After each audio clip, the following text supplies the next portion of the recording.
Can you see it on the camera? Oh, okay. How to do it? The boxes for the books there. I was. Nange yoshaka lapha yapha.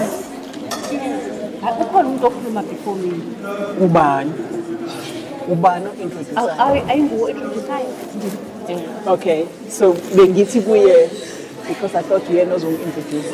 Uma ngabe uphethe ibhayo ethi ngisenje, just skip that sentence because 2025 and second year. Okay, cool.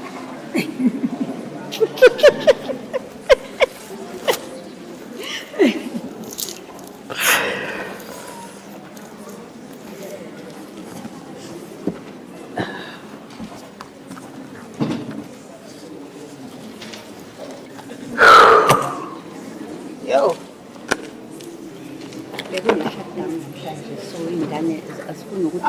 Good evening. Sweet. Molweni. Kodwa nabafundi. I'm actually overwhelmed and starstruck by our guests today. But let us start. I think it is already time for us to start.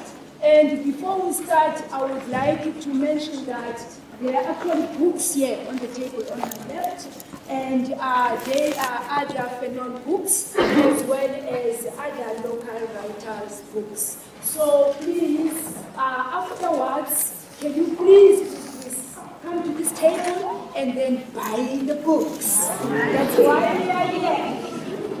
All right. So it is a great honor to be standing here before you on behalf of the School of Languages and Literatures, as well as our Political and International Studies Department, to welcome you all to this special occasion. A warm welcome to our esteemed guest, Dr. Makosa Zanakaba, affectionately known as SARChi. As well as our distinguished panelists, the discussants, as well as our facilitator. We also extend our heartfelt greetings to guests who have joined us from sister universities. I can already see the Dean of Humanities from Nelson Mandela sitting right there in front. We also extend a warm welcome to those following the event via the YouTube. And of course, our colleagues here at Rhodes and our students as well. Your presence here is truly appreciated.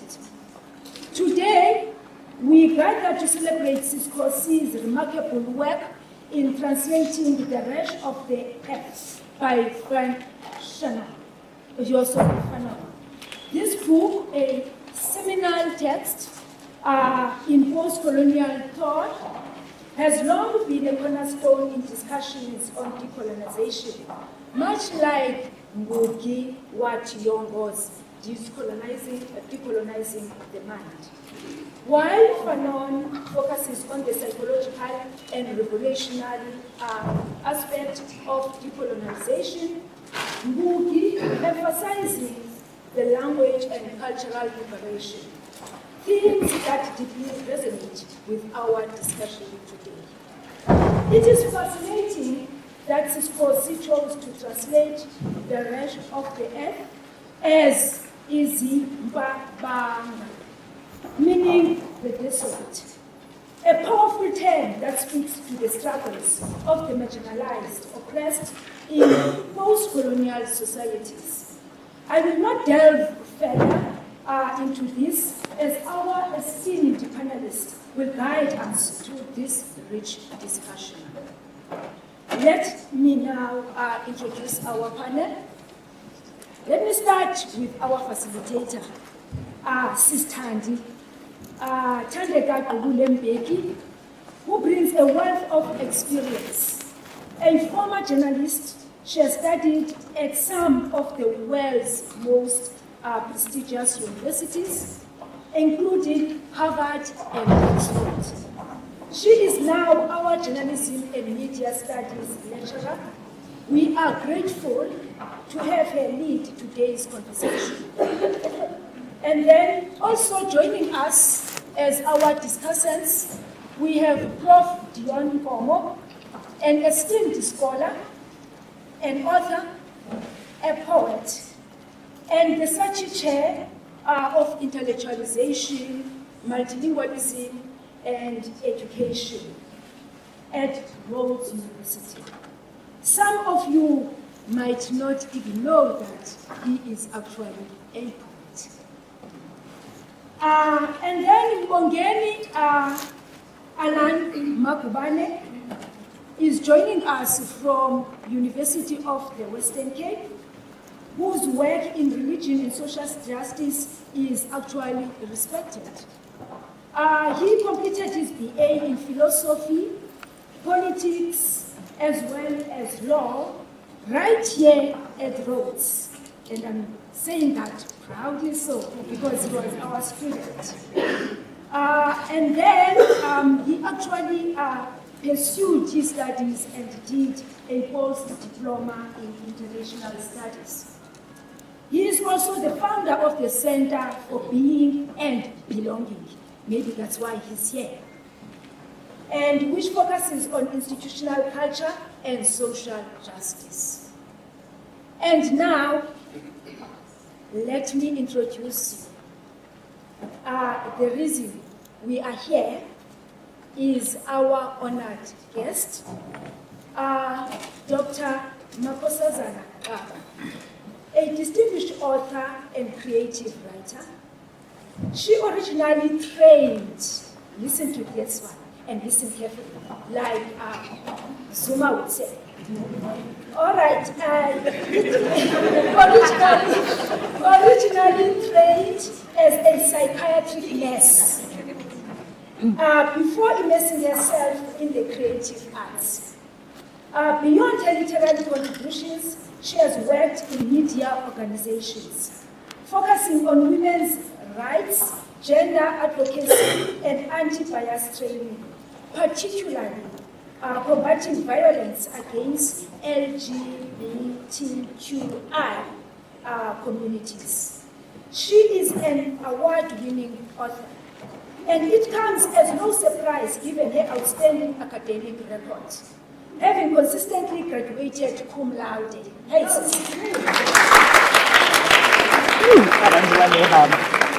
I proudly mention that she received an honorary doctorate here at Rhodes. Today, we celebrate her many talents, as she will be sharing about how she is now a translator as well. Let us give her a well-deserved round of applause.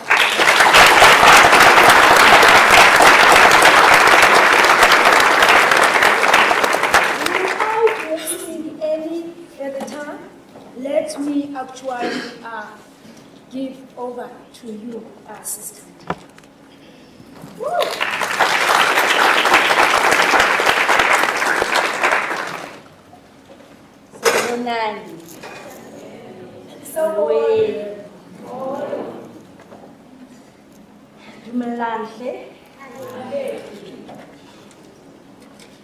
Bonsoir.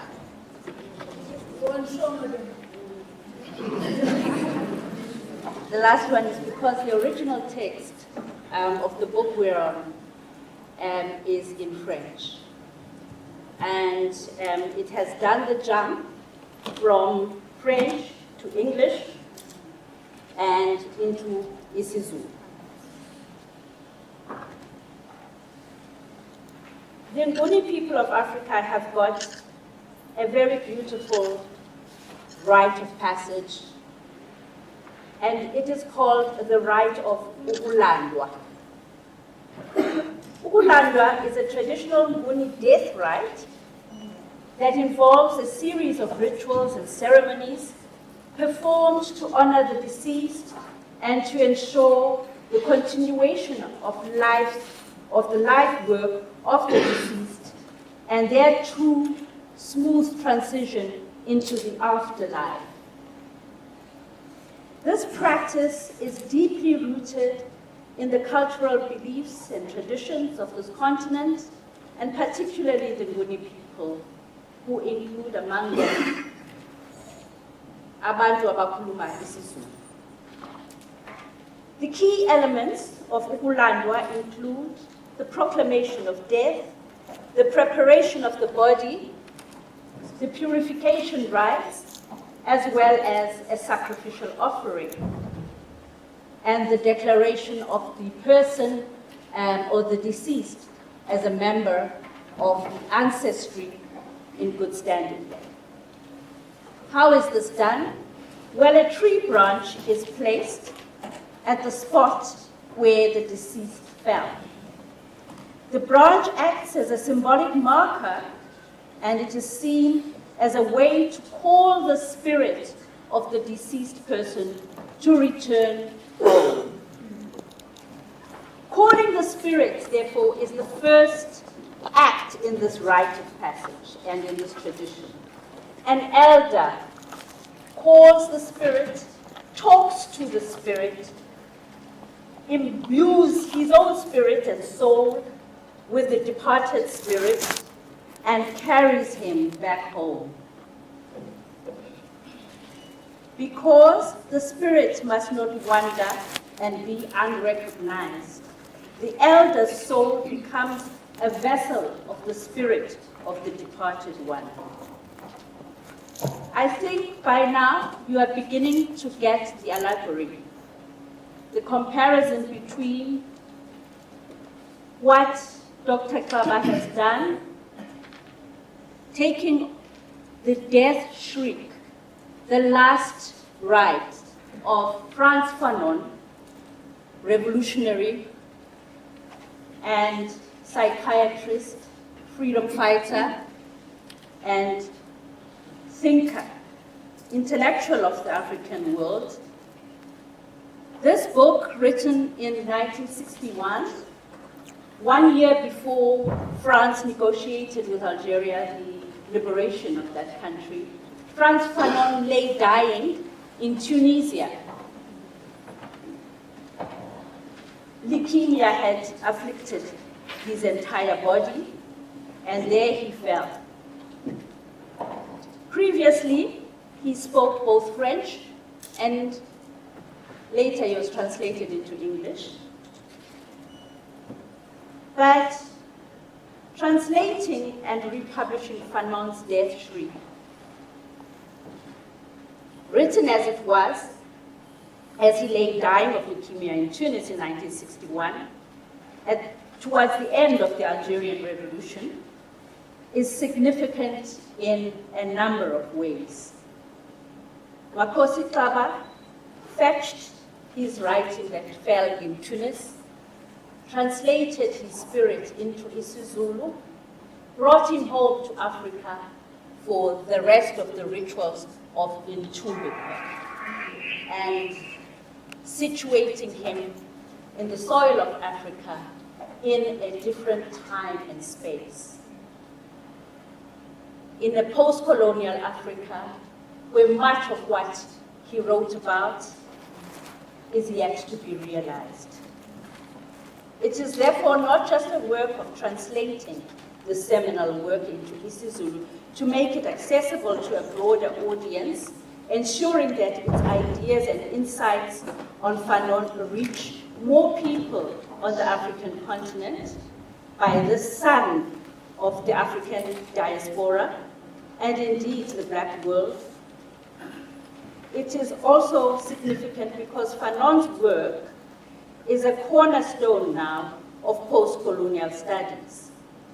And many liberation movements have used the spirit of Fanon to inspire acts of revolt against the system. It is significant that Makosi Khoza's text is in isiZulu, which is one of the most spoken languages on the African continent and a cognate of many other languages like Kiswahili, like isiSwazi, etc., etc. And bringing Fanon home in isiZulu and carrying him in her spirit, translating him for us, making him an ancestor of the decolonization movement in our midst, and sealing his place in our society forever, immortalizing Fanon in yet another language. She promotes the use of indigenous languages in this cultural context in an era of linguicide, where African languages die.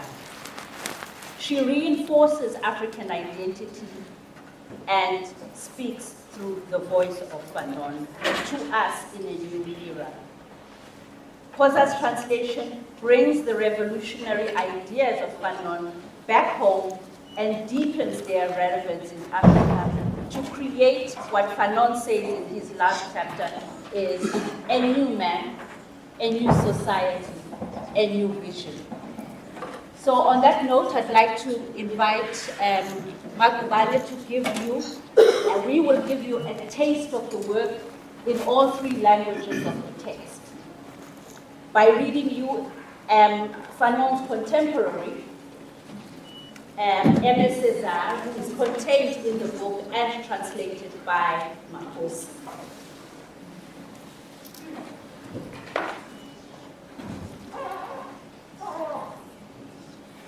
Mon nom,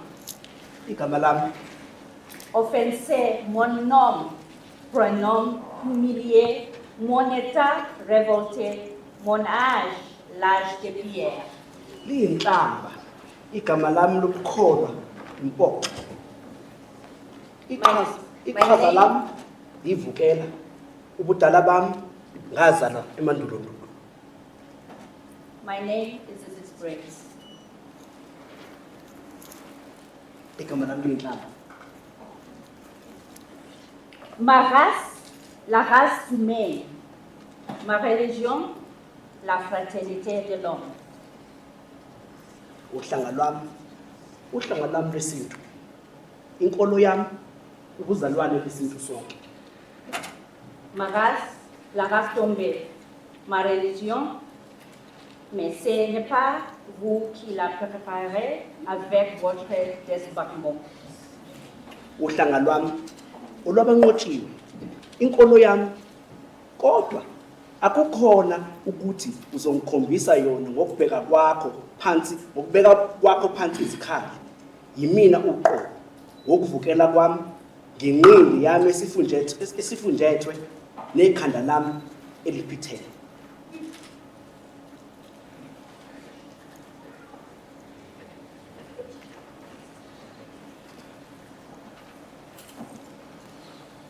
"'Tis I myself with my rebellion, and my poor fists clenched and my woolly head, very calm. I remember one November day, it was hardly 6 months ago. Ngikhumbula langa limbe ngolwezi. Kwakungakadluli nezinyanga ezisithupha. The master came into the cabin in a cloud of smoke like an April moon. Umqashi wangena egunjini, embozwe ifu lentuthu.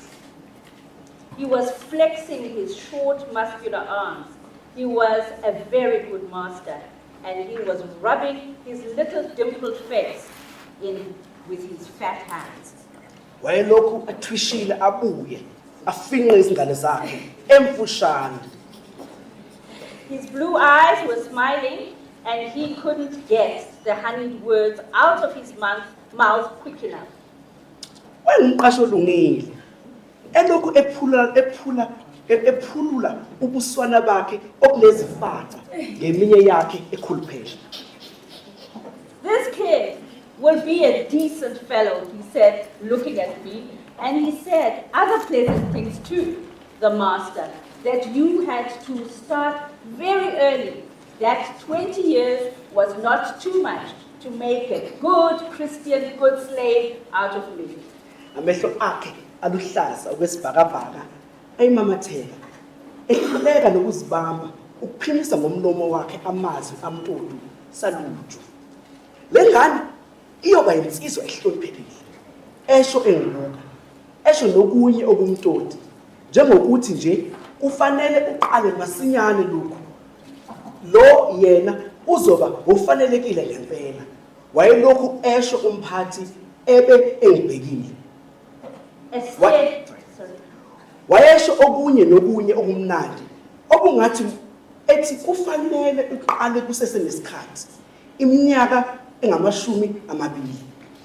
Ayiminingi kakhulu ukuthi ungekwazi ukuzikhandela umKristu okahle, isigqila esikahle, umfana ozinzile futhi othembekile, induna yezigqila edingwa yonke umuzi, umkhuzi wamasosha okahle, umfana onamehlo abukhali nesandla esiqinile. In other words, a steady, devoted boy, a good commander's chain gang captain, sharp-eyed and strong-armed. And all that man saw of my son's cradle was that it was the cradle of a chain gang captain. Yilokho kuphela le ndoda ekubona endodaneni yami ukuthi iyokhula ibe yinduna yezigqila. Wow.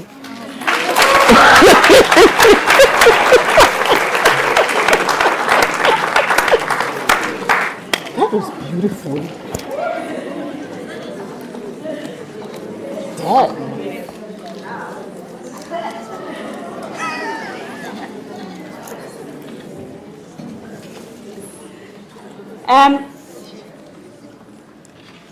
I will now turn to the portion of our discussion where we kick off with reflections, beginning with the author and then with the two respondents.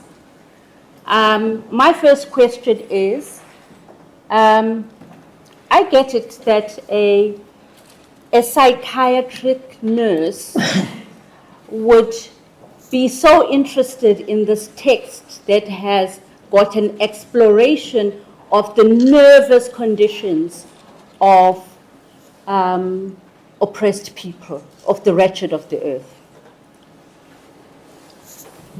This is discussed in the original English text and in the French text in an introduction by Jean-Paul Sartre, from where Tsitsi Dabarenga gets the word and the phrase nervous conditions to describe the condition of black enslavement and black neurosis during colonization.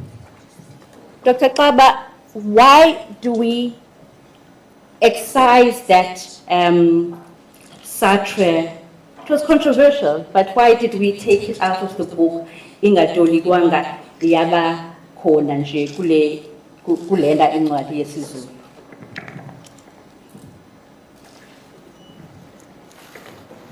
Sanibonani.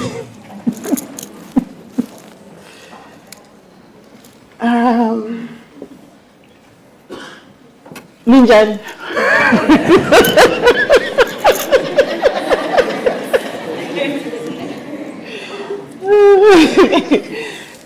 Ngisazama ukuzinza emva kokulalela. This was beautiful, ne? It just like blended so beautifully. Ngiyabonga kakhulu.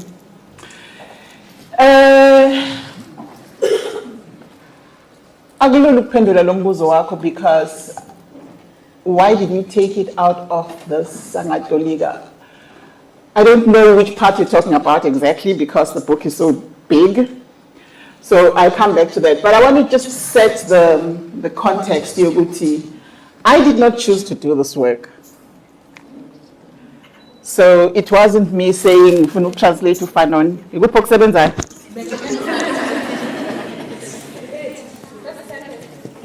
Kunjani? Shy. Angijwayele ukushaya izinto. Ngishaye la. Fanele ngishaye kodlame. Oh, sorry. Ngicela esebenzayo.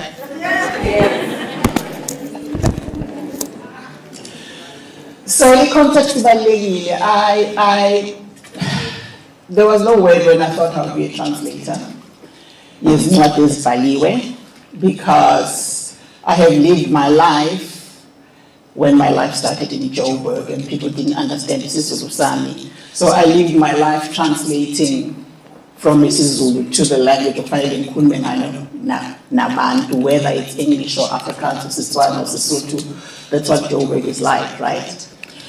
So if you are in institutions and spaces where you work with people, that's all you do all the time. Ekhaya lakho isiZulu into the lips, ukhulume nabantu ngolimi lwabo, because most of them refuse to learn their own language, right? So translator in the Bali was never even a dream at any point of my life.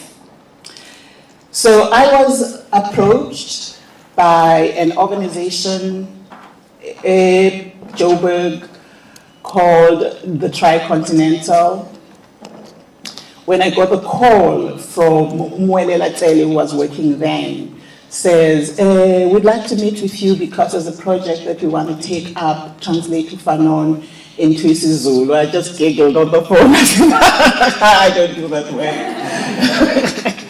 What's the point of meeting? No, please, let's just meet. We'll talk.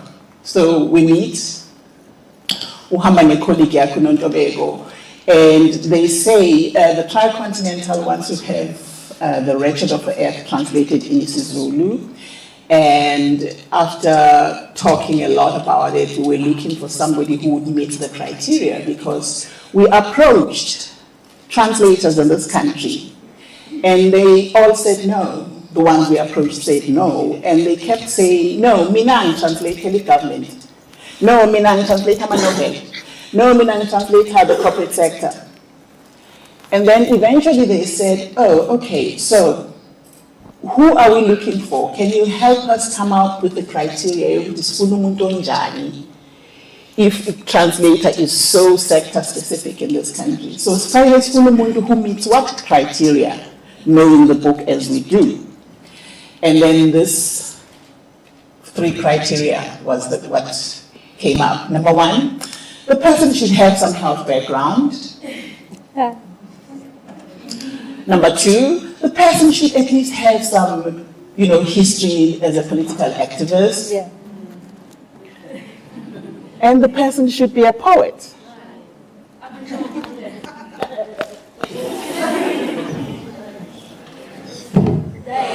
And the person should be a poet. You know when people say things and then you look at them and you think, Manchol! So it was that, Kanjani. And they said, well, this is the thing, that's what the text is about. I mean, by that time, I sort of had a vague idea, but it made so much sense. So I could feel it, but I was still trying to really understand So they were just explaining, why does it matter that the translator is a poet? And then they said, well, we know poets know how to work with language. So you don't have to be trained as a translator to work with ideas, because that's what poets do. And I mean, really, Fanon also writes in a poetic way. And I thought, oh, okay, I can't escape that. And then it was me telling them, actually, I have a psychiatric nursing background as well. They just wanted a health background because they hadn't thought maybe going that deep would assist. And there I was. So it was a very interesting kind of coincidence. But for me, it was like, oh, they took the trouble thinking about this. They were intentional. So I sat there trying to go through the people I know, thinking, who else meets this criteria? Who else meets this criteria? So that I can suggest their name. And of course, nobody came to mind. But so yeah, I find that very interesting as work that people in an organization, and I would argue that cared enough about how the work needed to be done. I found that it was a very interesting way that ended up with me saying, okay, fine, I can't say no. So I think that background is important. So Sengicabanga omunye umbuzo kodwa-ke ngithi mina uSARChi la ekuqaleni yeah. uyena obhale i-introduction ye-Wretched yesiNgisi. Manje wena usukususile uyaqala wena sisi waseGreyville uqala first chapter godla yabona on violence. Okay, I get you. So the questions that I asked at that meeting,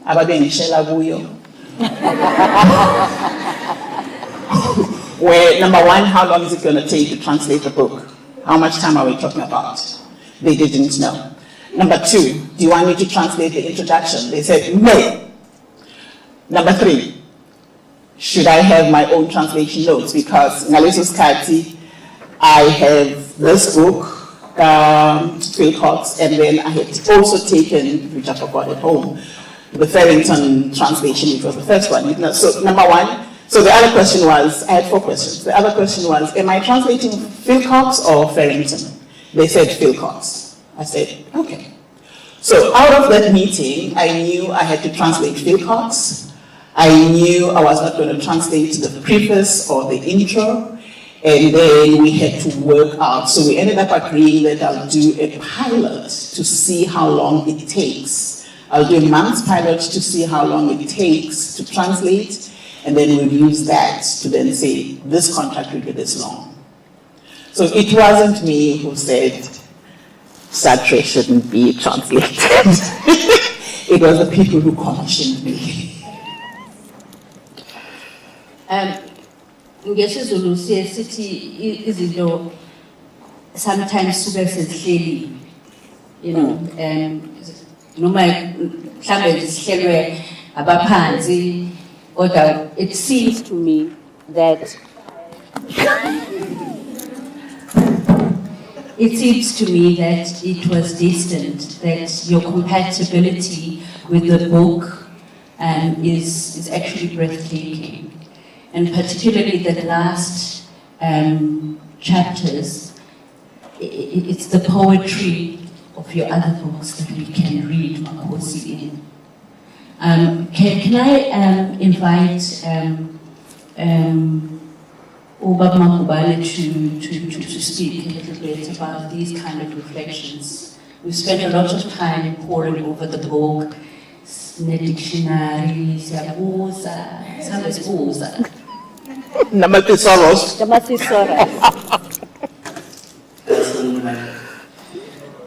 Good evening, everyone. Dr. Fada, for the panelists, my perspective, I assisted at your feast. And yeah, it's a great honor to be here, feeling heavily at the end of the pool. I'm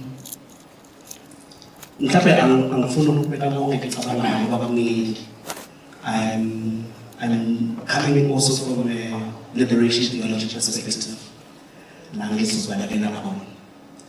And so please, I'm asking perhaps to excuse me if I make references to theology. It's just my own framework and how the word landed in my world.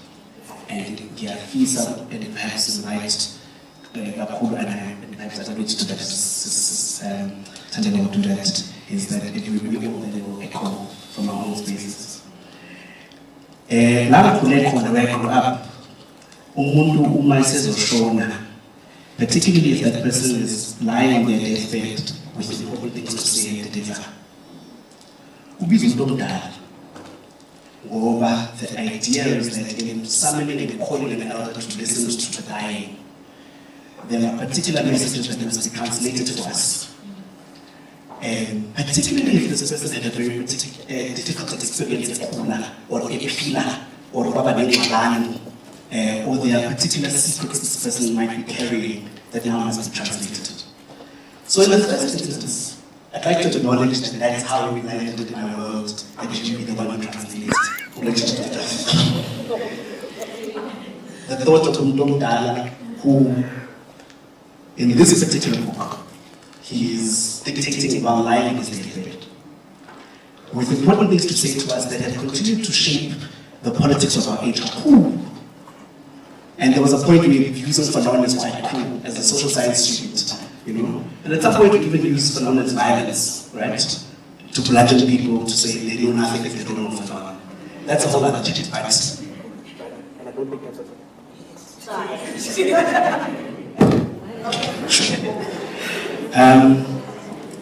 and so, as I was reading this book, I had a bit of a reference, no Vadran, from the world of Umoya, in terms of that the spiritual idiom of what that has carried through when Fanon delivers these words.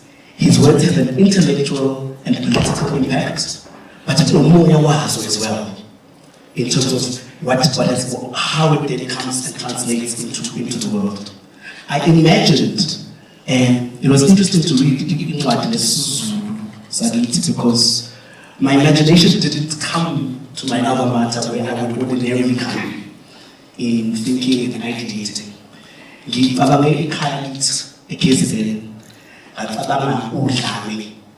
Now, the word udlame in KZN, for those of us, was used to describe the ANC-IFP civil war.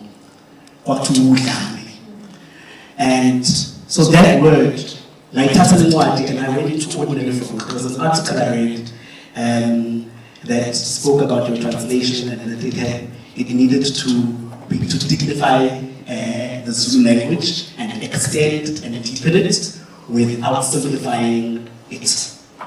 And the little warm, this is so cool. I found myself at the very deep, even the elders back home that I read extracts of your work to.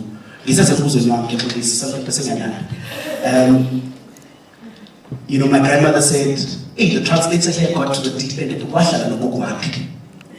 There were new words for us that described old concepts. So as I was listening to you, between Izimpabanga and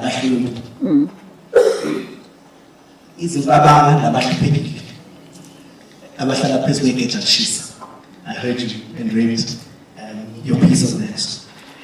And then also introduced myself to the language of colonization in Zulu.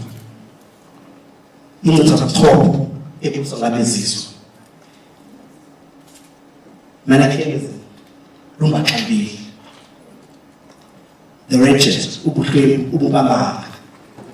national consciousness, capitalist, the bourgeoisie is Tukutwana, the proletariat, abasebenzi, revolutionary leadership, ubuholi bomzabalazo, international proletariat, abasebenzi emhlabeni wonke, native intellectuals, Intellectualization Zomhlaba. And so thank you for that language. That I can now ideate around and explain. When I asked my grandmother, what's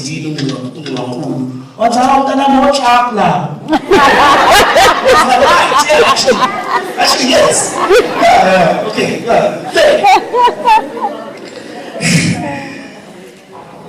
and so,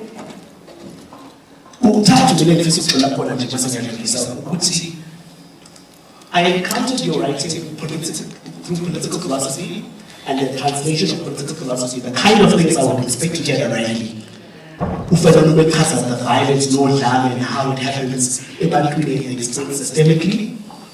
The world is then constructed in a way that seeks to strip umuntu of a dignity in how they navigate that world before getting to the individual. Message I know in terms of the personhood, and it's eminently naphakathi kwabantu. Ngifisa ukuxoxa lolu dlame and try to understand lolu dlame and also jumping between udlame is characterized by Fanon and its necessity to revolution. It must happen. Because this thing is implemented violently. So he doesn't say violence must now be introduced. He goes, the whole thing is violent. And so to change the condition, you reverse the conditions you're in this 21st century South Africa. How much more? It's nice to ideate and intellectualize violence. I'm trying to figure out to what extent we now think of this violence in a way that it can birth umuntu omusha in South Africa. Lube njani into omdala uthini thina uthi senze njani. 1. 2, I appreciated the poetics. The poetics of how you write. Kosiam, oh, yabona nje cha manje nginje. Like the name. Khona lapha lakhuluma athi, and she's writing about it is a poem cited and it's later on in the book. But le nkondlo lena ingakhetha futhi inkondlo ekhuluma ngendaba kaNamanye.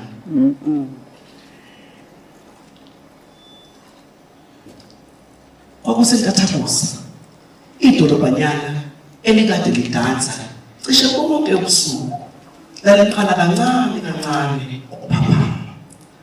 Abelusi abaqoqa abanikileli babelusa imihlambi yabo beyisa esigodini belekezelwa iminculo yemitshingo yabo. Amantombazana athwele izimbiza zamanzi emakhanda ayezungeza endleleni eqonde emthonjeni yamanzi. Emagcekeni emizi iqembu labantwana liculo amaculo abhalwa kuQuran. Your poetics and poetry and poetics as theory. Well, part of what this whole piece does is that it must now inform national strategy legalities, right? And how the book unpacks it as inspiration for how a country can shape itself. And the last piece is around the psychiatrics and the mental state of the South African condition. Tina, ukuthi sinjani emoyeni? As people, we are not well. We are not well. Fanon does a dance of the first chapter saying, this violence is necessary. This whole machinery comes violently. And then in chapter 5, he's telling us about people who've been fucked up by violence. He says, it has destroyed them. Right? And so now, but also the mental health and the mental condition today, the experience of the colonized and the colonizer, who must now think of Umusha. And so there's a psycho-spiritual question now. What kind of spirit, once we've thought about this thing intellectually, will birth this new person? How do they arrive to us? And how do we use these words as a map to say, needs this in light of the condition? And I thought of people who go through mental health crisis, my own. Before I talk to you about my drunk uncle, who is a systemic indicator in our country of a particular category of person. Before I talk about the Nyokwe boy, who is a systemic indicator of a particular experience of a black boy. I mean, focusing on black boys, but there are other characters, there are other categories of people that we could do this about. When we speak about violence being experienced quite personally, and Fanon is saying to us, here is the state violence, here is the colonial regime, here's how it's operated, undo it, fight it off. And somewhere in my world, there's a liberation theology that says, defend yourself in the interest of the dignity of the human person. Mobile hope must remain alive because one will that way, whole and free. Some reflections.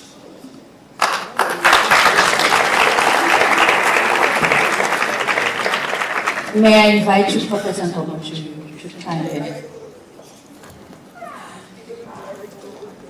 Wow. Good evening, colleagues, and enough respect to fellow panelists. If indeed I was a poet, as Umama Sindela misinformed you, I was going to borrow from the way that Machoba ended another event earlier this afternoon, a webinar series in celebration of the African Languages Month, courtesy of the Academy of African Languages under the auspices of the AU. Uthe utata Machoba akanawo amazwi amaninzi, but he was tempted to borrow from icala lamawele ukuba nathi xa selithethiwe yathi imboni icala liphelile maqonduko. The way usisithanda kaqale ngayo wamane emakubani nendlela sethe wabetha ngayo amakubani. Honestly, I wish I was sitting on the other side so that I could enjoy this text. Nalo moya endiuva apha kodwa ndingawuboni kakuhle. For me, I think I will reflect from the perspective of some catchy phrases in our discipline, intellectualization of African languages, language death, linguicide, as you have already mentioned, and Umama Kose already reminded us, it's nothing new, that in whatever spaces we are, where English hegemony reigns, our languages continue to reign before we understand and before we say whatever we have to say. I can't speak so eloquently on Fanon or the Wretched of the Earth as a text, but I think I can speak to what the translation has done to me. I read the Wretched of the Earth more than 25 years ago. And I remember when we were advised to read it, it was for an English literature first year course. We really didn't understand why we had to read Fanon. We thought we had to just deal with things fall apart. I will marry when I want, the river between, down the Second Avenue, and so on. It was actually years later when I was here at Rhodes University. I'm not sure if Women Prof. Masebo will remember one of our many conversations where I actually proposed the same abuse that my own lecturers put me through of having to read Fanon and many others when you are doing African languages, or any other course that does not seem remotely connected to these very deep and complex ideas, not just about language, which was the main subject of my discipline, but about the broader context within which we use language, within which we grapple with language politics. And I must say that I did, it must have been in the other venue, where I welcomed first year students by reading for them a chapter from a collection of edited speeches of former President Thabo Mbeki. I'm still trying to find that book, Prof. Maseko. I don't have your copy. Okay, that chapter, somehow a coincidence with today. It is entitled A Culture of Learning. And the background with that chapter, I hope our students will forgive me here. I learned that Mbeki delivered that speech, it must have been 1997 at the University of Fort Hare, when students demanded that they needed to be addressed by none other than him for the violence that was going on at Fort Hare to stop. And he himself, he went there and asked some deep questions which I think we need to keep on asking ourselves, especially during this context of decolonization or decolonization discourse, because I think we need to separate issues, decolonization and the discourse around it.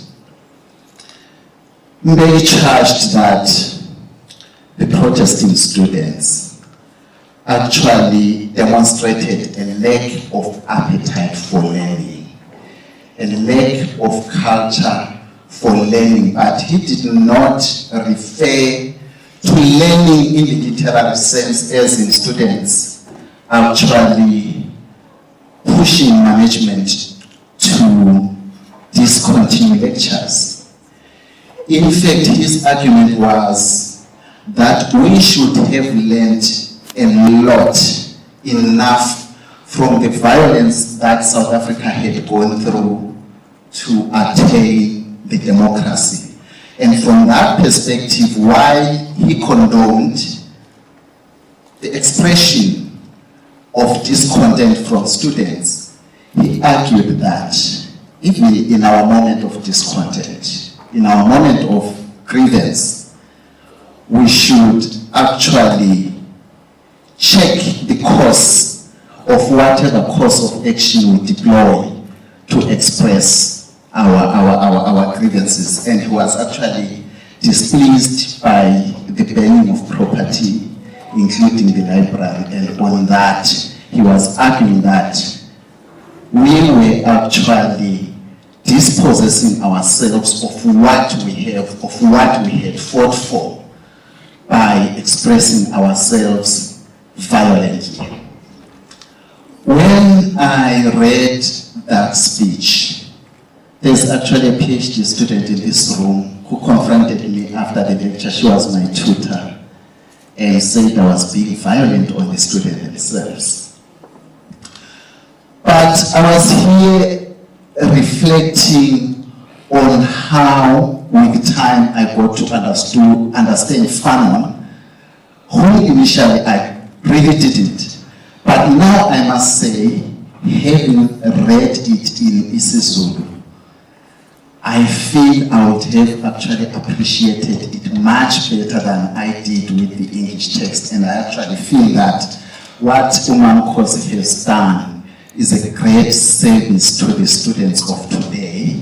And all of us, because as Umakubane has said, the struggle actually continues. This translation is in isiZulu, but there's something significant about it, and Mrs. Tandika has already alluded to it. It can cut it to isiXhosa speakers, to Ndebele speakers of Zimbabwe like myself, SARChi speakers, and even Ndebeles of South Africa. But again, we get to another province where we have to argue about the languages that we have today, where they came from, who actually created these languages, because it may so happen that some may not feel touched or moved to read Izimpabanga Zomhlaba because it is written in isiZulu. But I can actually confirm that it can really make an impact to anyone who speaks any of the single languages.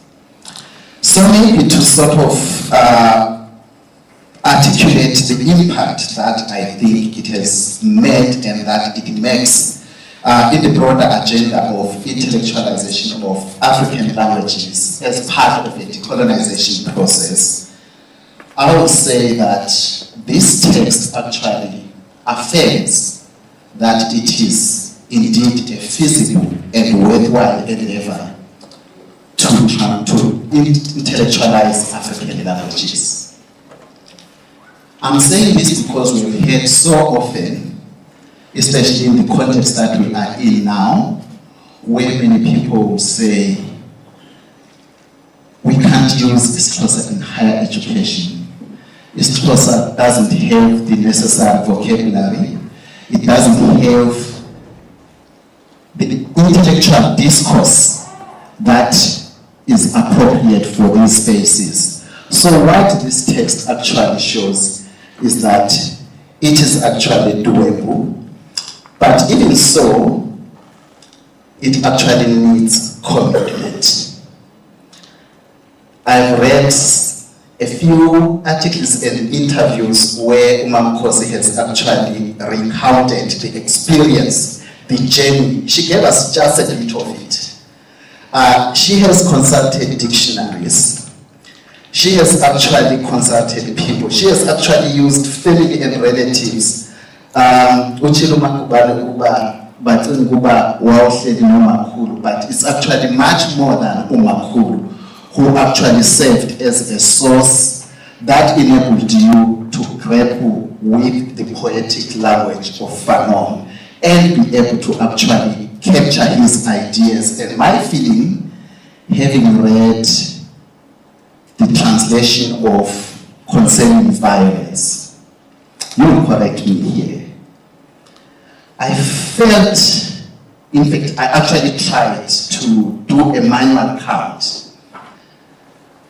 I identified more spears in the Isizulu translation than in the original. Not in the original, that is the English one. And what that speaks to is the politics of translation. What really is translation? Classically, it's been defined as the rendition of a text or words from one language to another. But it is actually much more than that. And in some cases, it takes a translator to a state where others can accuse the translator of infidelity, whereby the translator actually transgresses. If we are to go about that classical conceptualization of translation, where you are actually required to be loyal to the translator.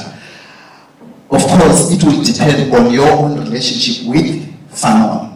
But experienced translators will actually confess, if they are honest, that there are instances where you actually feel that you don't need to be loyal, you don't need to be fidel to the translator because of your own assessment of the text or the message that you now need to convey to a different audience.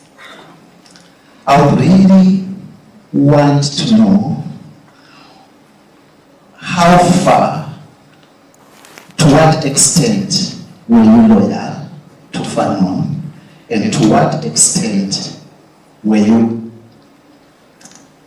an infidel in dealing with Fanon, and maybe explain why you did that. And a case of disloyalty would be a case where the introduction was actually taken out. Of course, that was not your call. But those are instances where really translation is not a mere rendition of what is written in one language into another language, but a rigorous process of engaging with the original and deciding what it is that you think as a translator or whoever has decided that the translation should be made is good for the new audience. Because, as Mrs. Stanley alluded to, sometimes a text dies before it is born in another language. I'll pause here for now.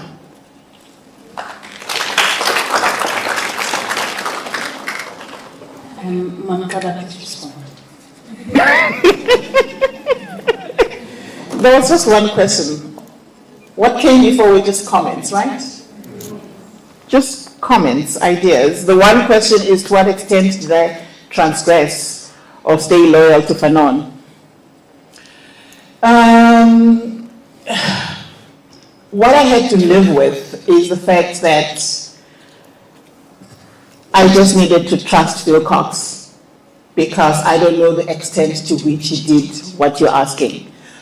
moving from French to English, right?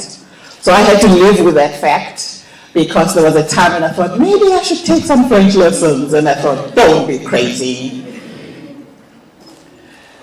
Because, so there's that level that I made peace with. So I don't know how to answer your question because I've never translated anything before.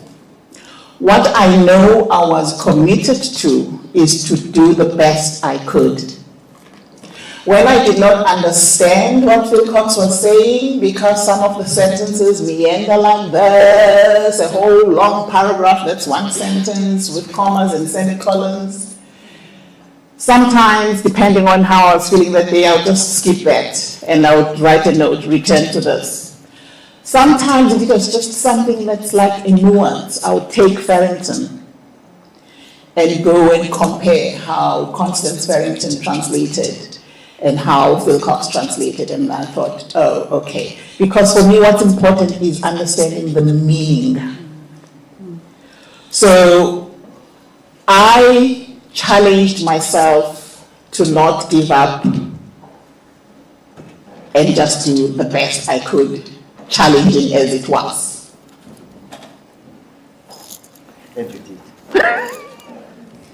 So now, I'm going to begin to open up to the floor for you to directly engage with the author. We're going to take 2 rounds of 4 questions, and then the translator will respond, and then we'll have a little reading at the end, and it's time to engage informally at that point. But before I do, I just wanted to say, Dr. Tawa, that there is power in allowing yourself to be known in this way and heard, even as you translate somebody else, and in owning the story. And there is grace in being willing to know and to hear others and to translate them. For me, this is how you become, and that's how you enable other people to come to new understandings of the world and themselves. Shall we start? Yes, ma'am. Sorry, I wrote my question. Please project your voice. Can you hear me now? Yes. Okay, perfect. I have 2 questions, right? My first question is, right, for the longest time I thought that certain English words didn't exist in our language, right? Certain concepts don't exist in our language, and if we had to then translate them, it would then become a sentence, right? But from what was read by Mr. Kubane, and I think also Mr. Kubane and Mr. Nkomo touched on my question, but from what was read, I picked up on words like nationalism, colonialism, imperialism, and capitalism. And I just wanted to ask, when you went through the process of translating, how did you overcome that idea that certain words don't exist in our language, and also how did you then translate? So what was your translation process like? My second question is, English romanticizes certain words, so like violence, for example, as opposed to uhlani. It's like, uhlani is a lot more, okay, now we understand, but if we talk about violence, like, oh, sure, it's violence. I mean, it's violence nonetheless, but it's not like uhlani. In our language, we don't romanticize things. What is. And how did you manage to keep the meaning of what Fanon said, but also translating it into isiZulu? Yes, sir. The gentleman with the cap and then his name. So, I don't know much about the book, but I heard a little about violence and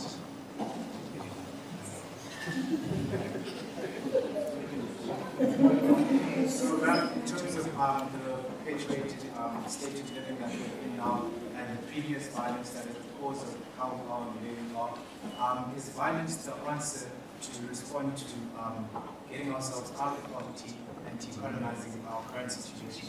And if we consider things like neo-colonialism and how the Western states still have an influence in puppet masters on the South African states, are we therefore not fighting anymore? Sir? Yes. Just project your voice. Away.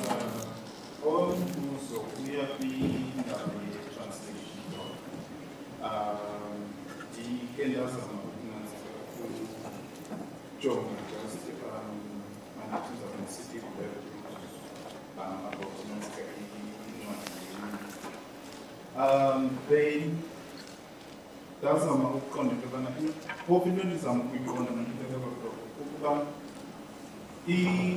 the original text, this is then what translate into English and into Legoyan. Then now translating to isiZulu and this is a listening to the cultural differences we wazama ukuba ukuze overcome. I think ukusondela kumbuzo lapho ukuba uzame to overcome these cultural differences and at the same time ube ugcine umxholo wena original text. Then ukudlalela umbuzo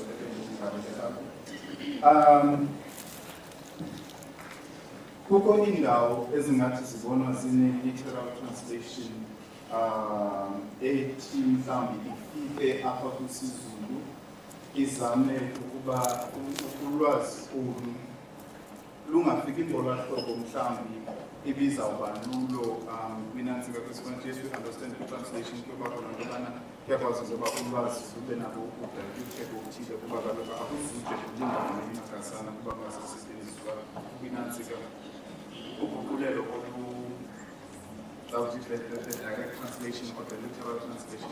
So apha kwezinantsika kwezi-literal translation ingaba ikhona into yobana mhlawumbi kuye kwakho ulwazi xa usenza i-translation onokuthi apha ndiye omitha but ekomitheni kwam ndafumanisa into yobana khona ulwazi ozulahlekayo okanye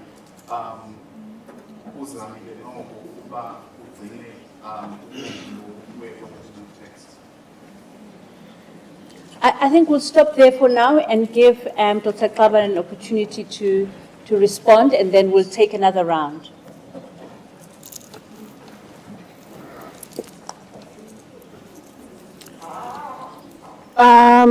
So the first question about how I dealt with concepts.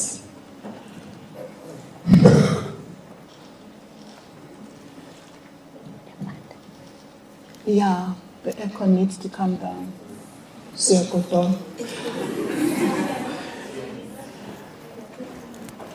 I don't know how different this question is from what I said earlier. I've always been a lover of dictionaries.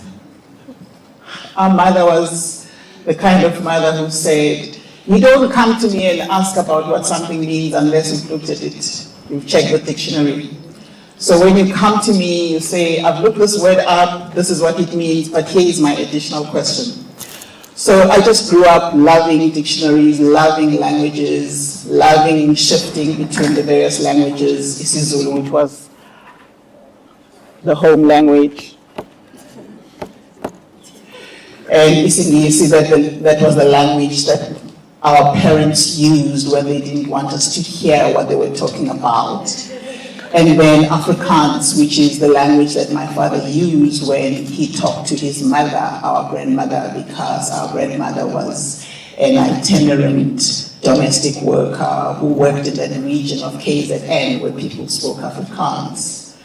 So I was raised in a family where the three languages moved quite a lot depending on what was happening. So all this to say, I've been fascinated by concepts, so translating this meant that I'm taking all the books I've carried with me all my life that I was reading in high school, in Zululwane, Ngolobane, Sizwe, and all the dictionaries. I've just carried these with me wherever I've been. So some of the early things with the translations, like, oh, I forgot that word, what was it? Check my dictionary, find it. So it was when the concept needed a deeper thinking about it because of its context in the text that I would then talk to other people, like my sister who lives in KZN and doesn't understand why I live in Joburg. So I would say to her, can you brainstorm this? And then we brainstorm and, do that kind of thing. So that's what I did with concepts. I don't think I understand the question about cultural differences, really. Maybe it needs to be simplified. I don't quite get it. So what else was asked? The other question, that's a comment for everybody in the room. The question, the point you were raising, I don't think that's for me to answer. Those questions around violence and comments, that's got nothing to do with the book and what I was doing with the book. I think that's a broader question, that's a discussion we can have in this room, rather than specific to translation.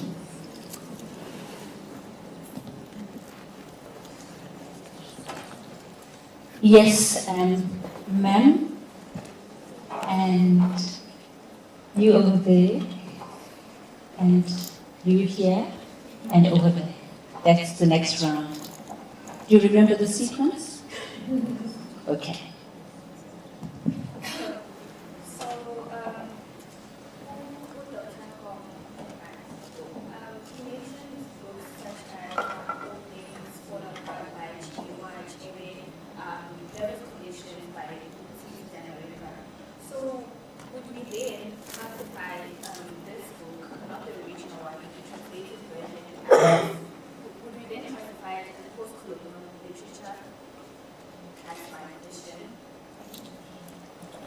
Okay, and then you?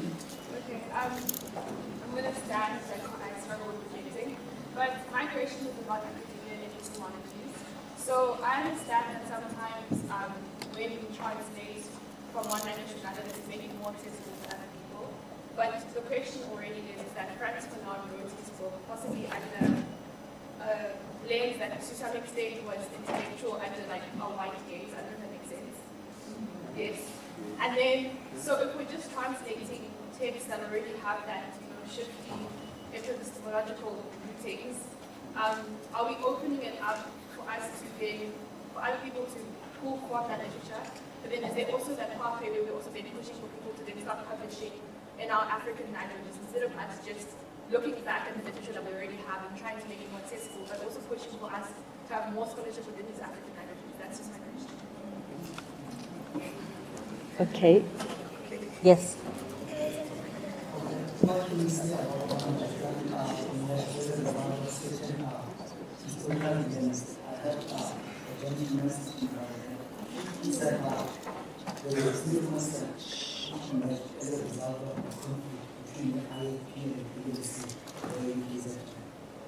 Those such concepts not used in the project of translation of languages.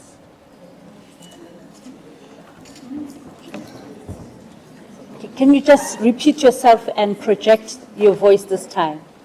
Okay, I'm saying that there are concepts in African languages which emerge as a result of certain historical events. You mentioned that there is a single concept which emerged as a result of the conflict between the ANC and KZN. Are such concepts not limiting the project of translation from English to African languages because they just emerged? Okay, thank you for those questions. And African literature is known as something that emerged within African writers in order as a way to speak back to the colonized. And understanding that this is a decolonization type text. My main question has to do with, within the setting of South Africa, the audience in particular that you were trying to speak to. Is it the generation before us, or is it us particularly? Because I do believe, and correct me if I'm wrong, I do believe that our generation doesn't quite understand this type of language, or the closer that is being spoken within the new language written within the text isn't understandable to this specific audience. So I need to understand which people are you what you're trying to add to this.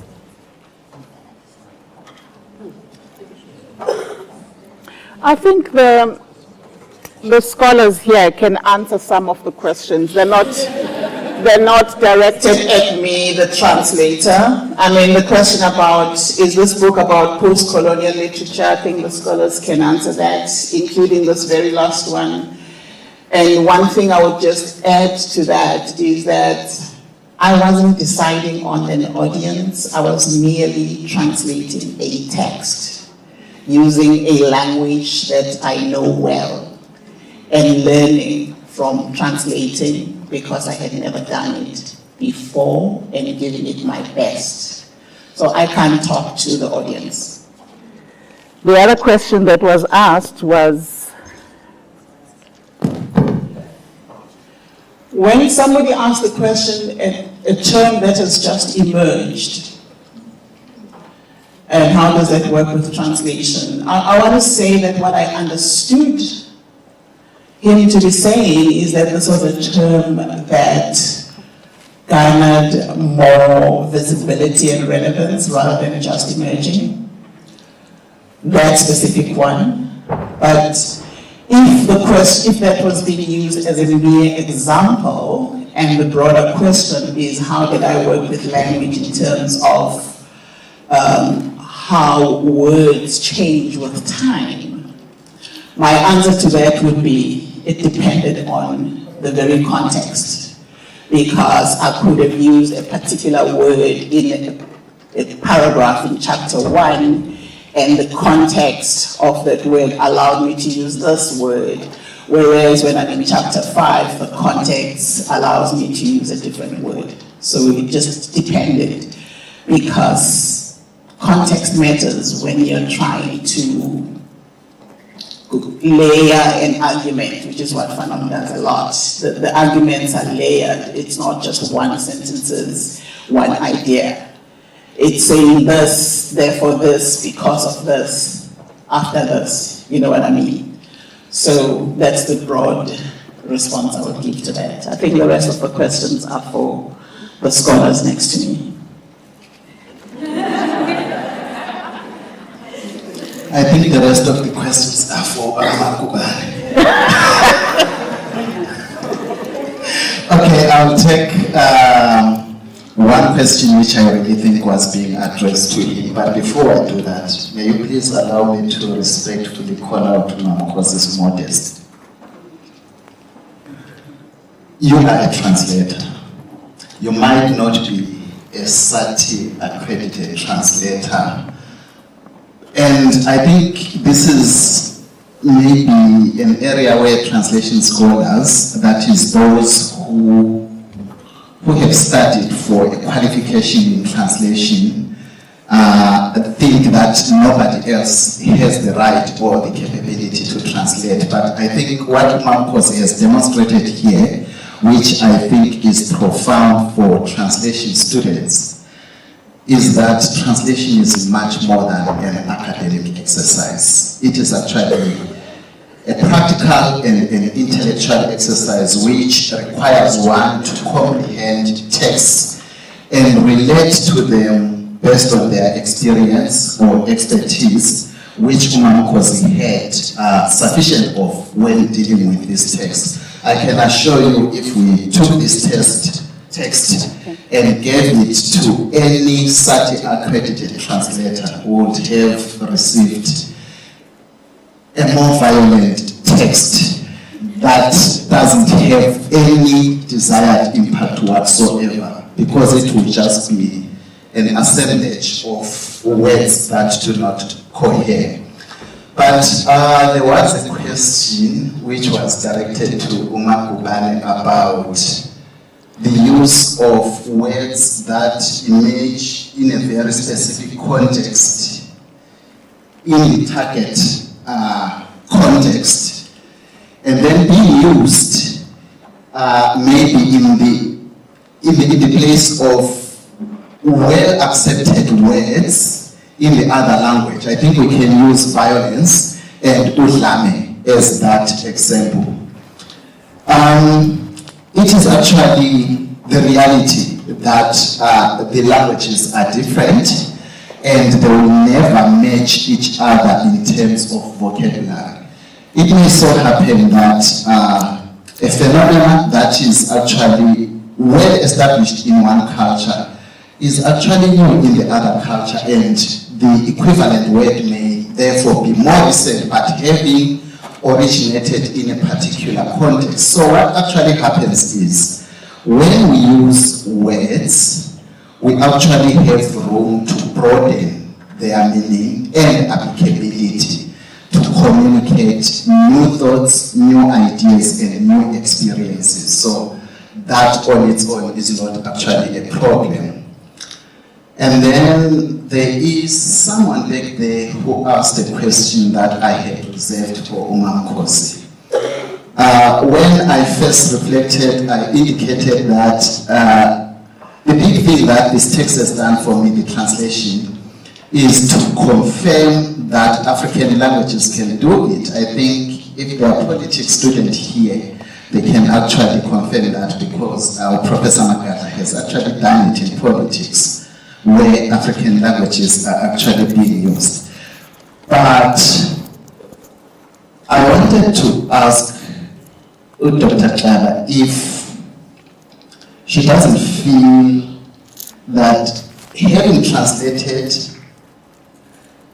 wouldn't you write your own course ideas, experiences of, be it violence or nationalism or whatever, straight from isiZulu instead of translated from another text? Because as she rightly said, whereas translation can take us somewhere as far as the intellectualization of African languages are concerned, at a certain point we need to be able to write in our languages, because this is actually the same route that English actually took. In the 1500s, it was a Latin and Greek. And the English speakers themselves did not believe that it could happen in their language. But here we are now thinking that English is inherently gifted or anointed to be the language that is used in the powerful intellectual domains. So it can happen with any language, but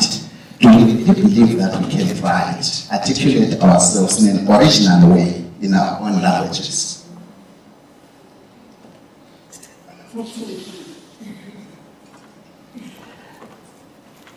I'm going to cut a long story short by saying that in 1996, I made the decision that I'm going to be a writer rather than an activist in the publishing sector of South Africa. And that was because I had met with 3 different publishers in Johannesburg, having proposed to them that I write a series of books for preschoolers so my daughter could learn isiZulu.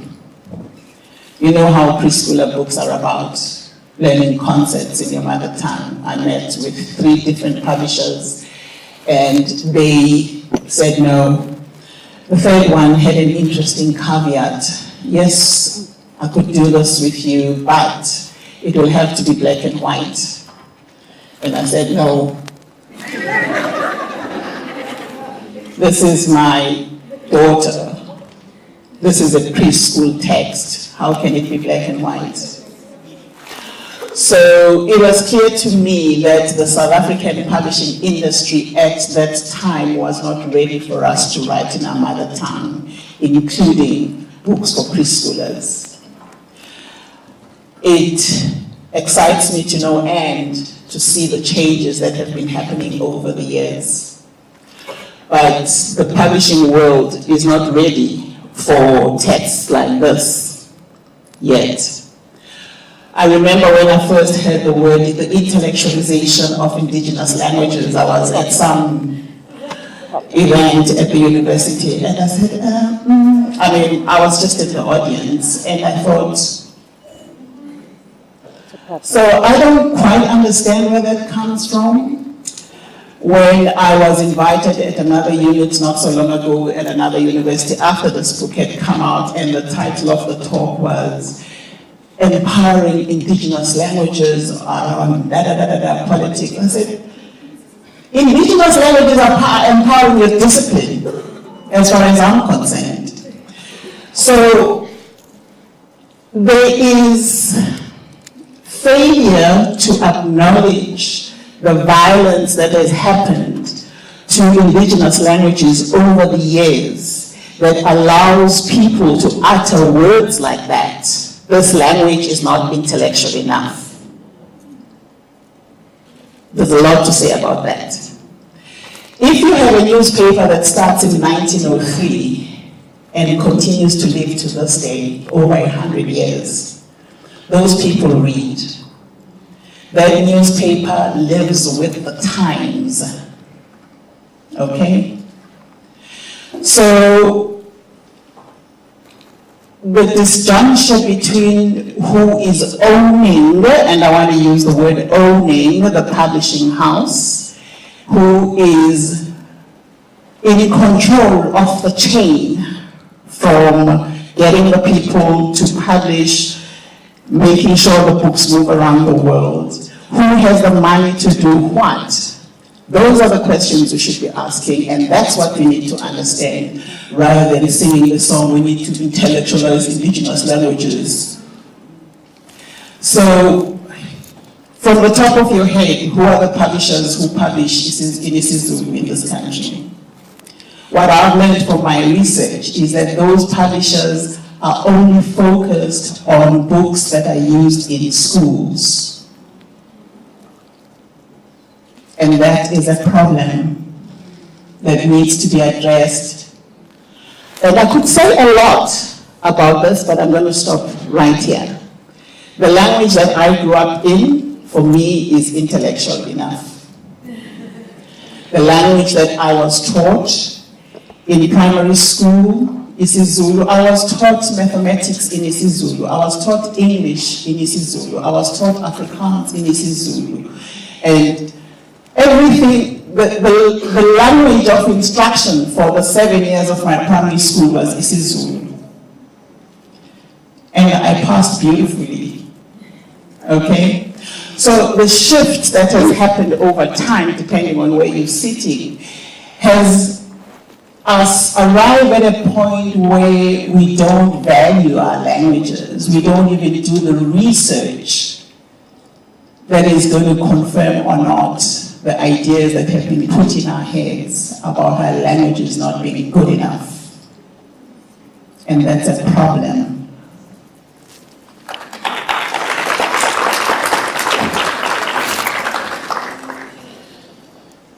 I'll keep it short, Chair. I think just on a comment on Marcos has already spoken quite a bit. It's in 1837. What year is when the Bible is translated into Zulu? 1837, they did 3 chapters. Right, 3 chapters. Makamafuze is writing in the same period, in publishing in Zulu.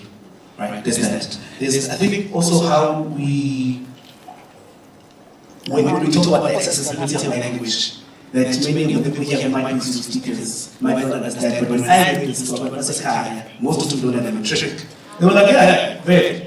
Because they completely understood the language, right? So I think we need to think quite carefully about this concept of intellectualizing so that this room gets it.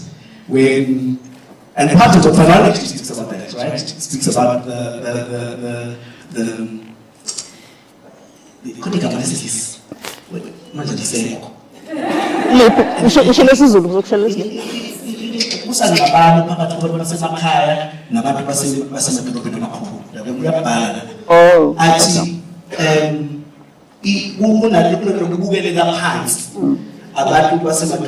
those of us who are in urban areas, this is where he speaks of the people as a nation, right? You can see the impetus,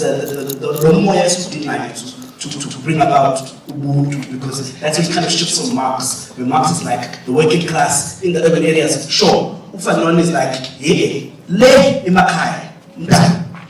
And I think part of what I hear, or maybe infer uti, as closest to ubuti as possible.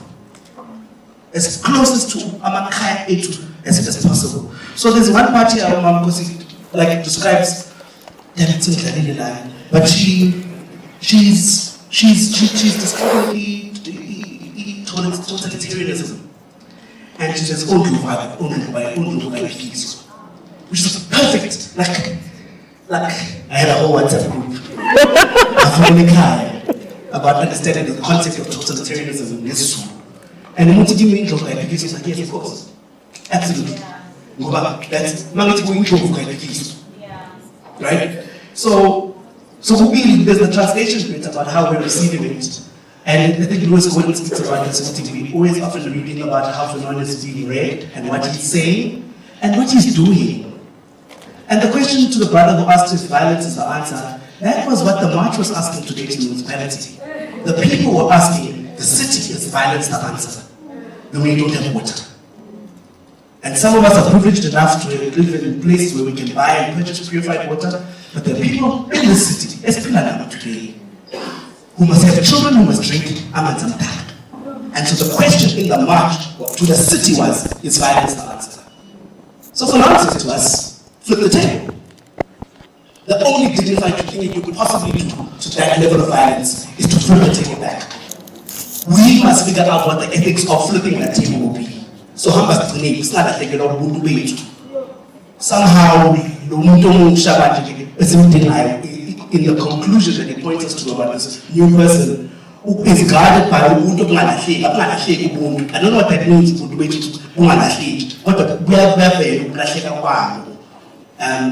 so I think the question of violence is being the answer, and interpreting Fanon in his instruction to us through his texts, which I think even in translation stays within whatever realm of work that Fanon did in whatever language. But the question we ask is, violence is already at work. And what does it mean for us to now to contend with that violence and to assert human dignity that allows for people to live in hope? We must not lose ourselves.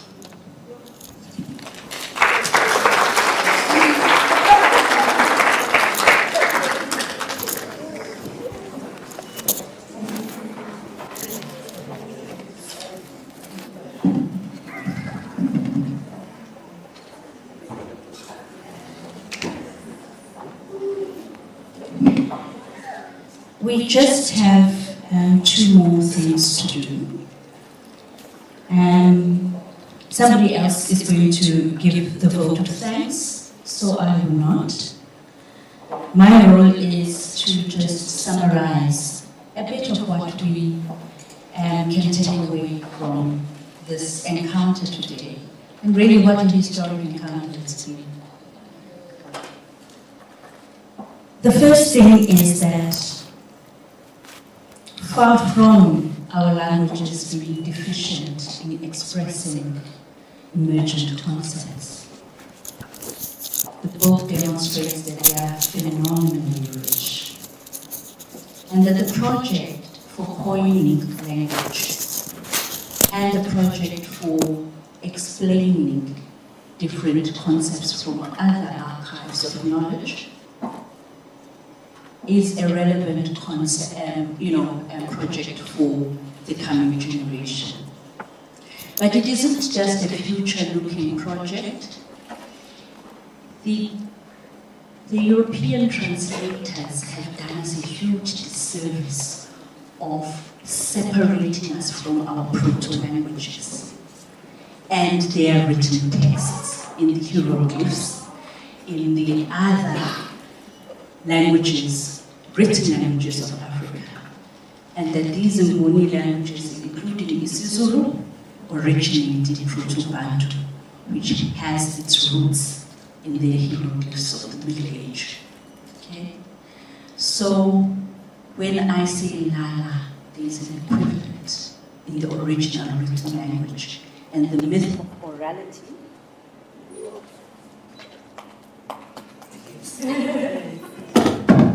the myth of orality has been perpetrated by colonial translators.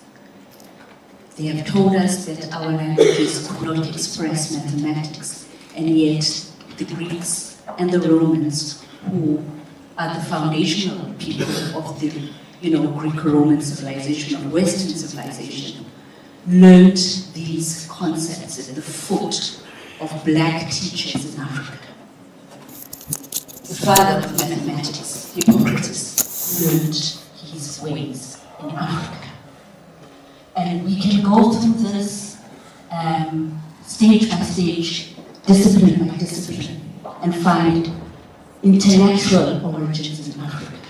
So this lexicon of intellectualizing us blatantly is slightly misplaced. That's one takeaway.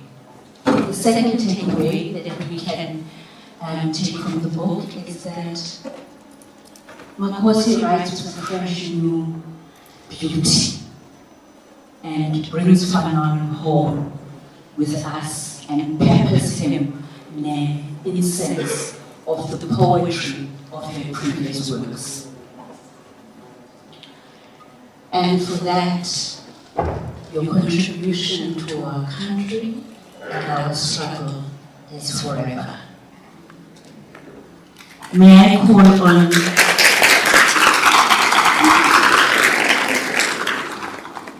Siso Gemawonga, the project manager, UCDP Language Development Project, to please come forward and make this vote of thanks.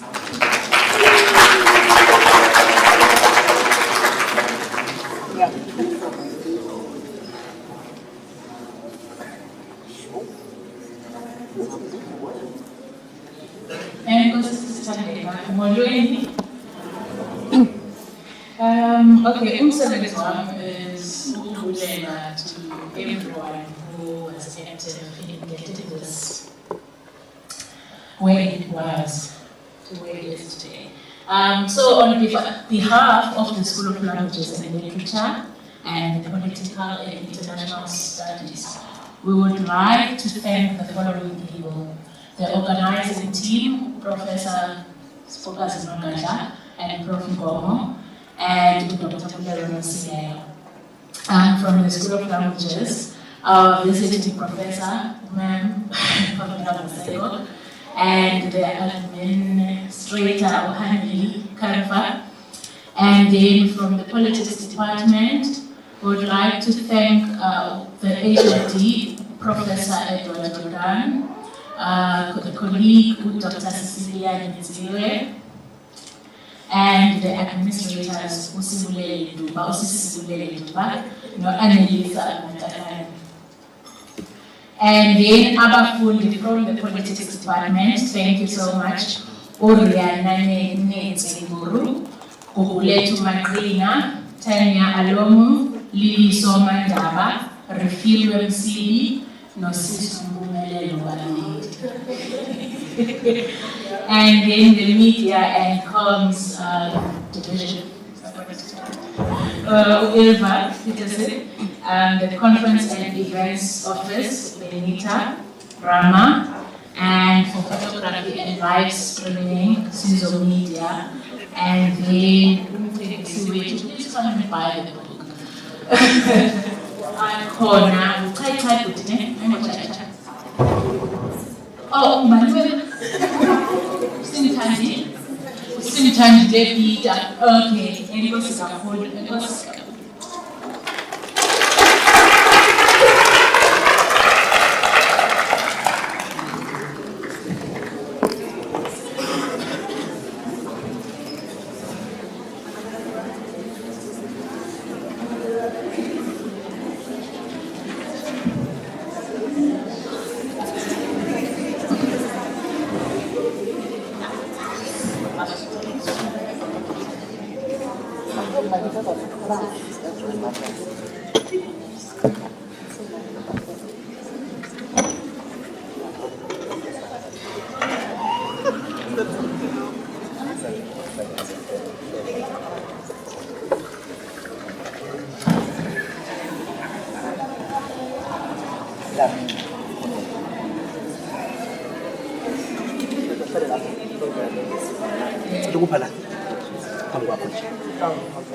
So, comrades, let us not pay tribute to Europe by creating.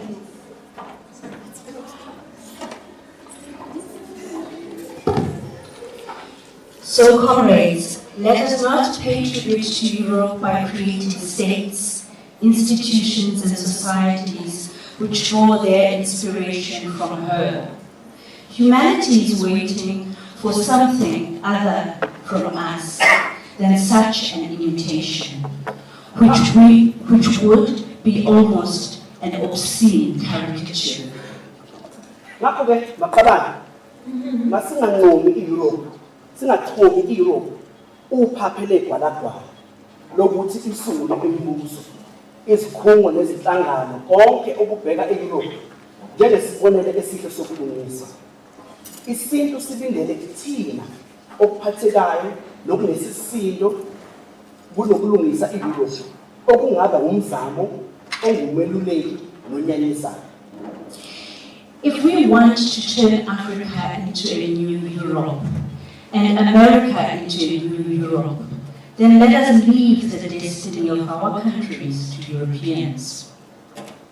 Uma ngabe sifuna ukuguqula i-Afrika ibe yi-Europe entsha, kanjalo ne-America ibe yi-Europe entsha, masibeke ikusasa lethu ezandleni zama-European. They will know how to do it better than the most gifted among us. Bazokwazi ukuthi bakwenza kanjani kangcono kakhulu ukwedlula abakhaliphile kunabo bonke bethina. But if we want humanity to advance a step further, if we want to bring it up to a different level than that which Europe has shown it, then we must invent and we must make discoveries. Kodwa uma sifuna isintu siqhubekele phambili, uma sifuna ukuthi sikhuphukele ezingeni eliphezulu kunaleli esikhombisa lona, lokho kusho ukuthi kumele sisungule okusha, sivumbule nobekungakafikwa kubo. If we wish to live up to our people's expectations, we must seek the response elsewhere than in Europe. Uma sifisa ukufinyelela ezingeni elilindelwe ngabantu bakithi, kithina kumele siqhakaze engxenye, hayi eYurophu. Moreover, if we wish to reply to the expectations of the people of Europe, it is no good sending them back a reflection, even an ideal reflection, of their society and their thought, with which from time to time they feel immeasurably sickened. Ngaphezu kwalokho, uma sifuna ukwenza okuliwe ngabasezelo kithina, akusizi ukubalingisa. Ngisho ngabe ukubalingisa okuhle kangakanani ngokwemiphatho yabo, indlela yokucabanga yabo, wasabona ngezikhathi ezithile ebibanyanyisa ukuthi abaphalazi. For Europe, ourselves, and for humanity, comrades, we must